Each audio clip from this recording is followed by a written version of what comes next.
Dengan datangnya bulan suci Ramadan, lonjakan kebutuhan bahan pangan pokok masyarakat mulai menjadi sorotan utama, mengingat konsumsi masyarakat cenderung meningkat drastis dibandingkan hari biasa. Dan di sisi lain, pemerintah juga telah menyiapkan langkah yang strategis untuk memastikan ketersediaan dan stabilitas harga bahan pokok di seluruh Indonesia menjelang bulan suci Ramadan. Salah satu langkah utama yang dilakukan adalah menggelar operasi pasar di berbagai daerah guna menekan potensi lonjakan harga pangan. Dan untuk mengelaborasinya, sudah bersama kami melalui sambungan daring Abra Talatov, Kepala Center of Food, Energy and Sustainable Development, Institute for Development of Economics and Finance atau INDEF. Selamat pagi menjelang siang, Mas Abra, bagaimana kabar Anda? Selamat pagi Mbak Megi. Alhamdulillah baik Mbak. Baik, langsung saja kita ke tema utama kami hari ini, Mas Abra. Tantangan apa sebenarnya di lapangan yang terkait dengan kenaikan harga selalu muncul setiap Ramadan? Iya. Jadi kita memang melihat bahwa siklus kenaikan harga kebutuhan pokok ya memasuki bulan puasa, Ramadan dan juga Lebaran itu memang menjadi siklus tahunan. Tetapi sesungguhnya tantangan yang kita hadapi di tahun ini tentunya menjadi lebih berat ya karena kita tahu di akhir tahun lalu ya terjadi bencana di beberapa wilayah penghasil produksi pertanian di wilayah Sumatera. Kemudian yang kedua juga saat ini bulan Ramadan masih memasuki musim hujan dan masih ada terjadi beberapa bencana di daerah sehingga itu juga beresiko akan mengganggu distribusi barang kebutuhan pokok. Jadi memang kalau kita lihat historisnya di tahun lalu ya inflasi di bulan Ramadan di tahun 2025 lalu itu cukup tinggi secara month-to-month, itu bahkan mencapai 1,17% year on apa month-to-month. Jadi kita tentu perlu melihat bukan hanya inflasi secara tahunan tapi juga secara bulan ke bulan. Nah, di bulan Februari dan Maret ini ya resiko inflasi secara month-to-month juga masih cukup besar tadi karena memang melihat adanya potensi gangguan distribusi logistik dari wilayah Jawa ke wilayah luar Pulau Jawa. Baik, Mas Abra, menjelang Ramadan tentunya ini konsumsi masyarakat juga meningkat ya. Dan apakah pola konsumsi di saat Ramadan tahun ini terutama berbeda dengan Ramadan sebelumnya? Apakah memang karena tadi Anda juga sudah menyebut ada beberapa landasan begitu ya, seperti ada bencana dan mungkin juga ada Tahun Baru Imlek yang berbarengan. Seperti apa sebenarnya tahun ini Ramadan kalau misalnya kita bedakan dengan tahun-tahun sebelumnya? Ya, jadi memang salah satu pola yang akan terjadi di masa bulan Ramadan itu tentu konsumen akan cenderung menyetok ya bahan kebutuhan kebutuhan pokok untuk 1 bulan ke depan sehingga permintaan itu bergeser menumpuk di awal dan nanti puncaknya di menjelang Lebaran.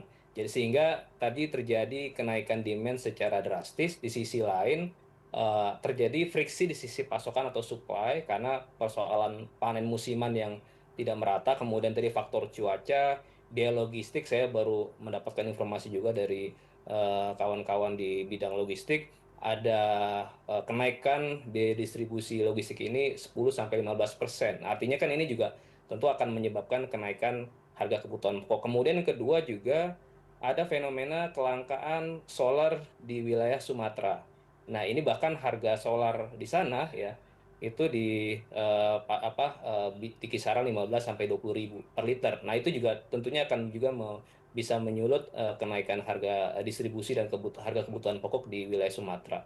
Dan yang ketiga juga ada faktor ekspektasi karena para pedagang merasa bahwa nanti akan ada permintaan yang besar sehingga ada kecenderungan para pedagang ini akan menahan stok ya karena melihat adanya perilaku konsumen yang akan membeli secara besar di awal bulan Ramadan sehingga ketika stok tadi ditahan kemudian pedagang juga akan melakukan penyesuaian harga yang dianggap itu sebagai sesuatu yang normal terjadi kenaikan harga di bulan Ramadan. Jadi saya pikir ketiga faktor tadi yang salah satunya menjadi pemicu terjadinya inflasi yang tinggi di periode Ramadan. Baik, Mas Abra, apakah Anda bisa menggambarkan begitu ya? Tadi Anda menyebut logistik ini kenaikannya mencapai kira-kira 15%-an dan kalau misalnya ditambah dengan dua faktor lainnya kira-kira ini bisa naiknya berapa persen, Mas Abra? Ya, kalau kita berkaca pada inflasi di bulan Januari kemarin kan memang terjadi deflasi ya, karena Januari tahun 2025 lalu itu terjadi ada beberapa kebijakan diskon tarif listrik ya, kemudian juga beberapa harga mengalami penurunan sehingga wajar di bulan Januari terjadi deflasi, tetapi di bulan Februari ini memang ada resiko terjadi inflasi. Dan secara historis kalau kita lihat di tahun 2025 lalu terjadi mantuman inflasi itu 1,5%.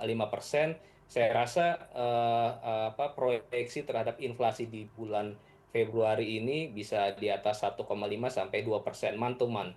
Jadi itu yang perlu diantisipasi oleh pemerintah juga, dan juga saya melihat bahwa salah satu risiko inflasi yang cukup mengkhawatirkan adalah bukan hanya dalam konteks inflasi di level nasional, tetapi juga inflasi di level provinsi. Gitu. Di level provinsi misalnya di tahun 2025 lalu di bulan Desember itu ada 38 provinsi yang mengalami inflasi, dan separuhnya itu mengalami inflasi di atas rata-rata inflasi nasional. Nah, jadi saya melihat bahwa pemerintah juga harus mencermati kenaikan harga kebutuhan pokok di daerah-daerah yang memang rawan terhadap lonjakan harga kebutuhan pokok. Khususnya adalah di daerah-daerah yang baru saja mengalami bencana di bulan November Desember lalu. Baik, Mas Abra, apa saja masukan dari Indef kepada pemerintah untuk mengantisipasi lonjakan harga bahan pokok jelang bulan Ramadan? Ya, tentu yang pertama kita tidak bisa hanya menyelesaikan persoalan dari sisi demand-nya saja ya, tetapi juga dari sisi supply. Pemerintah ya harus bisa melihat secara real time ya neraca stok antar wilayah, kemudian juga bisa mempercepat distribusi eh, bahan kebutuhan pokok ini secara cepat. Kemudian yang kedua, operasi pasar itu juga sebaiknya tidak dilakukan secara reaktif ketika harga sudah mengalami kenaikan yang cukup drastis, tetapi juga pemerintah bisa antisipatif. Jadi ketika ada resiko terjadi kenaikan harga di beberapa titik atau wilayah, pemerintah harus secara dini bisa melakukan operasi pasar sehingga konsumen juga akan terhindar dari panic buying, dan pemerintah juga bisa melakukan stabilisasi harga secara efektif. Yang kedua juga menjaga ekspektasi agar tidak liar ketika tadi harga-harga dibiarkan terjadi kenaikan dan operasi pasarnya berjalan secara lambat, nanti ekspektasi lain akan bisa menyulut kenaikan inflasi di inflasi inti, dan itu saya pikir bukan hanya tugas dari pemerintah tetapi juga dari sisi kebijakan moneter Bank Indonesia juga peran dan tanggung jawab juga untuk bisa melakukan kontribusinya melakukan stabilisasi harga-harga kebutuhan pokok. Itu, Mbak. Baik, Mas Abra, tadi Anda juga sudah menyebut terkait dengan operasi pasar dan pemerintah daerah juga sudah mengadakan operasi pasar murah dan dari pemerintah pusat juga sudah mengadakan operasi pasar murah dari Kemendak. Seberapa besar sebenarnya sumbangsihnya untuk memastikan daya beli masyarakat?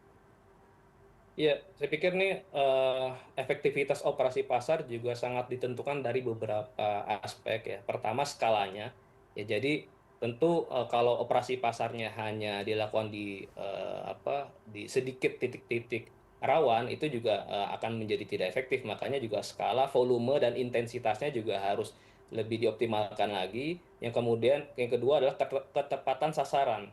Jadi operasi pasar juga harus bukan hanya tepat waktu, tepat lokasi, tetapi juga tepat sasaran. Jangan sampai masyarakat yang kelas bawah yang sebetulnya yang paling membutuhkan harga bahan kebutuhan pokok yang terjangkau itu mereka tidak bisa mendapatkan barang dari operasi pasar, itu juga akan menjadi resiko juga terhadap tingkat kemiskinan kita di tahun 2026 ini.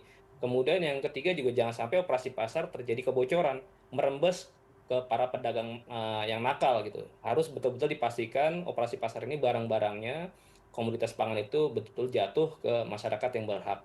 Dan yang terakhir ya, persoalan operasi pasar juga tidak lepas tadi dari kelancaran distribusi logistik barang kebutuhan pokok. Jadi pemerintah juga harus melakukan intervensi, misalnya dengan melakukan subsidi ya untuk distribusi bahan kebutuhan pokok supaya selisih ataupun margin harga di tingkat produsen sampai ke tingkat konsumen ini tidak terlalu besar gap harga yang dibeli oleh konsumen. Begitu, Mbak Megi. Baik, Mas Abra, terakhir untuk masyarakat dan juga konsumen ya, bagaimana caranya mengantisipasi lonjakan harga bahan pokok bulan Ramadan ini? Ya. Dari sisi konsumen saya pikir ya tentu tidak boleh panik ya, artinya juga membeli dengan share proporsional karena kita harus bisa menjaga psikologis dari konsumen. Jangan sampai konsumen dipermainkan juga oleh para pedagang nakal ini dengan tadi dengan seakan-akan terjadi kelangkaan barang kebutuhan pokok, padahal tadi ada indikasi terjadinya penahanan stok. Yang kedua juga konsumen bisa mulai melakukan diversifikasi kebutuhan pokoknya tadi. Kalau sekarang ini kan ada kecenderungan tentu konsumen akan lebih banyak memilih protein hewani, nah, seperti ayam, daging, ikan, dan sebagainya. Makanya ini juga perlu adanya alternatif sumber-sumber protein selain protein hewani. Yang ketiga juga konsumen yang sekarang ini di bulan puasa pasti kecenderungannya akan konsumsi lebih lebih lebih masif lagi ya karena ada keinginan untuk membalas dendam gitu Mbak ketika buka puasa. Nah itu juga terhadap produk-produk barang jadi ini biasanya juga akan ada terjadi kenaikan permintaan sehingga memang konsumen harus bisa lebih bijak lagi dalam mengelola pengeluarannya di bulan puasa sehingga tadi harga-harga juga bisa tidak terlalu dikendalikan oleh sisi para pedagang-pedagang yang memang mereka menguasai informasi terhadap lalu lintas informasi harga kebutuhan pokok begitu Mbak. Baik, kami akan terus memantau perkembangan lonjakan harga bahan pokok bulan Ramadan. Terima kasih Mas Abra sudah bergabung bersama kami di CNN Indonesia Business. Terima kasih Mbak Megi.